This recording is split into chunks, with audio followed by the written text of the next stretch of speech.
কেন সবকিছু বাদ দিয়ে পলিথিন? এটা অবশ্যই একটা গুরুত্বপূর্ণ বিষয় এবং এটা যখন আপনার রক্তে ঢুকে যায়, আপনার লিভারে পাওয়া যায়, আপনার ব্রেইনে পাওয়া যায়, নবজাতকের যে দুধ সে খাবে, মায়ের দুধ যেটাকে সবচেয়ে নিরাপদ ভাবা হতো সেখানে পাওয়া যায়, তখন এটাকে গুরুত্বপূর্ণ মনে না করার তো কোনো কারণ নেই।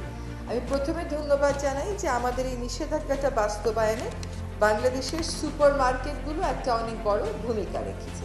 তারা সরকারের এই উদ্যোগকে সাধুবাদ জানিয়েছে। আমি আশা করি যে তাদের পাশাপাশি প্রাণ কোম্পানির মতন কোম্পানিগুলো শুধুমাত্র এরকম প্রোগ্রাম স্পন্সর করেই তাদের দায়িত্ব সীমাবদ্ধ রাখবে না।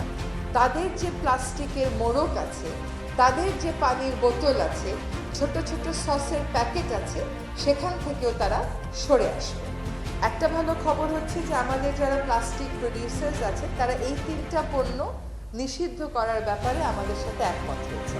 আমরা খুব সহসাই এই 3টা পণ্য নিষিদ্ধকরণের দিকে যাব।